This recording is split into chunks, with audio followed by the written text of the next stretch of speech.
Saurabh classes. आज हम लोग क्लास 7 के कंग्रुएंसी ऑफ ट्रायंगल्स के बारे में पढ़ने वाले। सबसे पहले ये जान लेते हैं कि कंग्रुएंस क्या होता है। देखिए, कंग्रुएंस का मतलब होता है कि दो ट्रायंगल जो आपस में बिल्कुल आइडेंटिकल हो। अब दो ट्रायंगल क्या है उसका नाम यहाँ पे लिखेंगे। एक ट्रायंगल रहा ये और एक ट्रायंगल रहा ये। अब एक ट्रायंगल का नाम देंगे एक्स वाई जेड और दूसरे ट्रायंगल का नाम देंगे ए बी सी। अब ये ट्रायंगल में ये एक साइड, ये दूसरा, ये तीसरा, ये एक साइड, ये दूसरा साइड, ये तीसरा साइड, यहां पे एक एंगल, ये दूसरा एंगल और ये तीसरा एंगल, ये पहला एंगल, ये दूसरा एंगल, ये तीसरा एंगल। ठीक है। अब देखिए कंग्रुएंसी ऑफ ए ट्रायंगल क्या होगा कि सबसे पहले two triangles are congruent if they have exactly identical. तो ये दो ट्रायंगल आपस में क्या होना चाहिए? आइडेंटिकल। यानी अगर इस ट्रायंगल को उठा के हम लोग इसके ऊपर रख देंगे तो दोनों बिल्कुल एक दूसरे के ऊपर आना चाहिए। ठीक है। तो यहाँ पे ट्रायंगल जो है क्या नाम देंगे? एक्स वाई और जेड। दूसरा ट्रायंगल यहां पे होगा ट्रायंगल ए बी सी। अब दोनों ट्रायंगल आपस में कंग्रुएंट कब होगा? जब यहां पे एंगल जो एक्स आपको दिख रहा है, एंगल जो एक्स है यहां पे वो बराबर होना चाहिए एंगल ए के। यानी ये एंगल जो एक्स है ये एंगल ए के बराबर होना चाहिए। अगर मान लीजिए ये 50 डिग्री है तो ये भी होना चाहिए, इसको भी 50 डिग्री होना पड़ेगा। ओके। अब उसके बाद क्या है कि एंगल जो है y वो बराबर होना चाहिए एंगल b के और एंगल जो z होना चाहिए वो बराबर होना चाहिए एंगल c के। अगर ये 40 है तो इसको भी 40 होना पड़ेगा, अगर ये 50 है तो इसको भी 50 होना पड़ेगा। तो ये जो बात था ये तो एंगल्स के बारे में था। अब बात करेंगे साइड्स के बारे में। तो साइड x z जो है वो इक्वल होना चाहिए AC के। अब मान लीजिए कि ये 5 सेंटीमीटर है तो इसको भी 5 होना पड़ेगा। ओके। तो ये सभी एग्जांपल्स हुए। ठीक है। तो अगला साइड क्या है कि एक्स वाई जो है वो इक्वल होगा ए बी के। तीसरा ये हो गया कि वाई जेड जो होगा वो इक्वल होना चाहिए बी सी के। तो कंग्रुएंसी के लिए जो बात है इसको दिखाएंगे इस तरीके से। ट्रायंगल एक्स वाई जेड ये रहा कंग्रुएंस का sign triangle A B C. Okay. तो इसे हम लोग कहते हैं इस कंग्रुएंट टू। ठीक है। तो कंग्रुएंस होने के लिए इन सब में से सिर्फ 3 चीजों का होना जरूरी है। या तो तीनों साइड आपस में इक्वल हो जाए, या तीनों एंगल इक्वल हो जाए, या साइड एंगल साइड। अब उस सब के बारे में हम लोग बात करेंगे। तो इसको मिटाएंगे यहां से।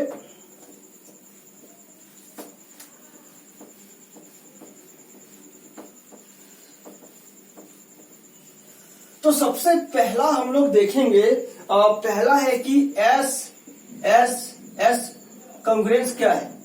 देखिए यहां पे एस का मतलब हो गया है साइड। क्या हो गया है? साइड। यानी यहाँ के तीनों साइड दोनों में इक्वल होना चाहिए। यदि ये अगर 5 है, ये 4 है, ये 6 है तो इसको भी 5, इसको 4, इसको भी 6 होना पड़ेगा। तो पहला यहाँ पे एक छोटा सा ट्रायंगल बनाएंगे दो वो। इसका नाम देंगे ए बी सी। इसका नाम देंगे डी ई एफ। इसका नाम देंगे डी ई एफ। अब इसमें देखिए कि ये साइड इक्वल होगा इसके, ये होगा इसके और ये होगा इसके। अब इसको घुमाइएगा तो आप इसके ऊपर इसको सुपर इम्पोज कर सकते हैं। ओके। तो यहां पे क्या होगा कि ए बी बराबर हो जाएगा डीई। देखिए यहां पे इस ट्रायंगल को थोड़ा सा बड़ा कर लेंगे। अब देखिए कि क्या था इसका नाम कि ए बी सी यहाँ पे 1, यहाँ पे 3, यहाँ पे 2, यहाँ पे 3, यहाँ पे 2 और यहाँ पे 1। तो देखिए यहाँ पे कि ए बी पे 1 है साइन, यहाँ पे 1 है, यानी ए बी बराबर डी होगा। तो पहली बात तो ये हो गया। दूसरा डबल वाला क्या है, यानी बी सी बराबर क्या हो जाएगा, ई एफ हो जाएगा, और ए सी बराबर हो जाएगा डी एफ। अगर ये हो जाए तो ये triangle S S S property से कंकरेंट हो जाएगा। तो पहला ये था जहां पे जिसके बारे में हम लोग पढ़े। इसके बाद हम लोग अभी पढ़ने वाले हैं दूसरा कंकरेंस प्रॉपर्टी के बारे में। वो क्या है कि अगर किसी दो ट्रायंगल में एस ए एस, एस का मतलब हो गया साइड, ए का मतलब हो गया एंगल, और एस का मतलब फिर से एक साइड। तो फिर से हम यहाँ पे दो ट्रायंगल बनाएंगे। इस बार भी उल्टा ट्रायंगल बनेगा, कोई बात नहीं। इसका नाम देंगे ए बी सी और इसका नाम देंगे डी ई एफ। ओके, अब क्या करेंगे कि जहां पे हम लोग एंगल ए को, यहाँ पे एक एंगल ये लिए और यहाँ पे एक एंगल ये लिए, ये एक साइड, ये एक साइड, ये दूसरा साइड, ये दूसरा साइड। एक बात आप गौर करिएगा कि दो साइड के बीच में ही एंगल होना चाहिए, दो साइड के बीच में ही एंगल होना चाहिए। तो यहाँ पे पहला साइड क्या लिखेंगे कि ए बी बराबर होगा डीई के, और यहाँ पे ए सी बराबर होगा ई एफ के, और यहाँ पे एंगल ए जो है वो इक्वल होगा एंगल ई के।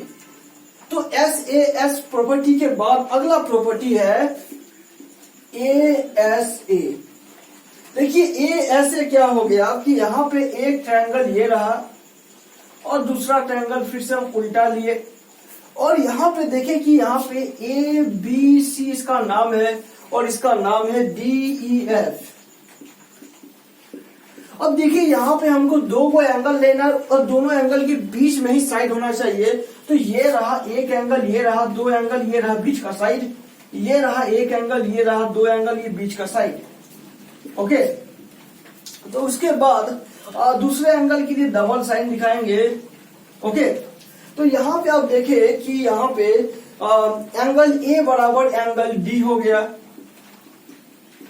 क्योंकि सिंगल साइन है, और यहाँ पे एंगल सी बराबर एंगल एफ हो गया क्योंकि डबल साइन है एंगल का, और यहाँ पे ए सी जो साइड है वो साइड डी एफ के इक्वल है। तो इस तरीके से ए एस ए प्रॉपर्टी भी प्रूव हो गया। अब इसको मिटा रहे हैं। इसके बाद हम लोग देखेंगे,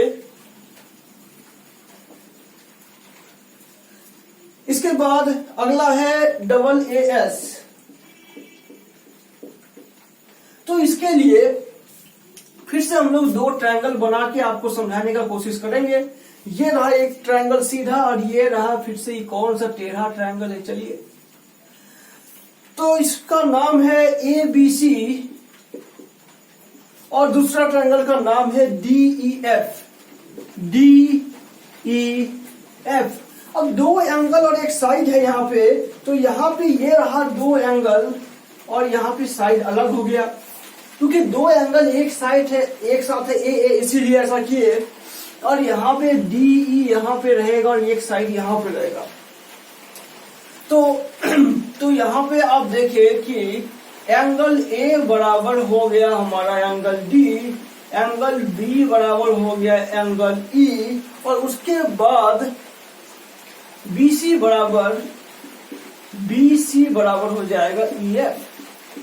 इस तरीके से डबल ए एस का प्रॉपर्टी भी प्रूव हो गया। अब उसके बाद आखिरी बचता है, उसके लिए इसको मिटाना पड़ेगा। अब आखिरी जो है वो है R H S। देखिए R H S का मतलब हो गया राइट, यहाँ पे आप ये समझे हाइपोटेनस होगा इसमें, यानी राइट एंगल ट्रायंगल का हम लोग बात कर रहे हैं। यहाँ पे एक राइट एंगल ट्रायंगल जो है वो उल्टा करके दिया गया है और आपको दूसरा ट्रायंगल दिया गया है राइट एंगल ट्रायंगल ये। ओके, ये रहेगा 90 डिग्री, ये रहेगा 90 डिग्री। इसका नाम देंगे ए बी सी और इसका नाम देंगे डी ई एफ। अब देखिए कि RHS में हम लोग क्या करेंगे यहाँ पे कि एक साइड ए बी इक्वल होगा DE के, और यहाँ पे ये हाइपोटेनस हो गया BC, और यहाँ का हाइपोटेनस हो गया EF, और एक है 90 डिग्री है, वो है एंगल A और एंगल D। तो यहाँ पे लिखेंगे angle A is equal to angle D is equal to 90 degree, और दूसरा क्या लिखेंगे कि यहाँ पे साइड लिखेंगे कि साइड AB बराबर हो जाएगा DE, और दूसरा साइड हो जाएगा BC बराबर हो जाएगा FD। तो hypotenuse to a one side equal, तो ये यहाँ पे ये रहा इसका हाइपोटेनस, और एक साइड इक्वल है जिसे हम लोग RHS बोलेंगे। तो कंकरेंसी के बारे में आज के क्लास में बस इतना ही। हाँ, और एक बात समझ लीजिए कि CPCT का फुल फॉर्म क्या होता है। CPCT C, देखिए इसका मतलब होता है कि corresponding part of congruent triangles are congruent. तो आज की वीडियो में बस इतना ही। अगर ये वीडियो आपको अच्छा लगा हो तो वीडियो को लाइक करें, चैनल को सब्सक्राइब करें और अपने दोस्तों के साथ शेयर करें। Thanks for watching.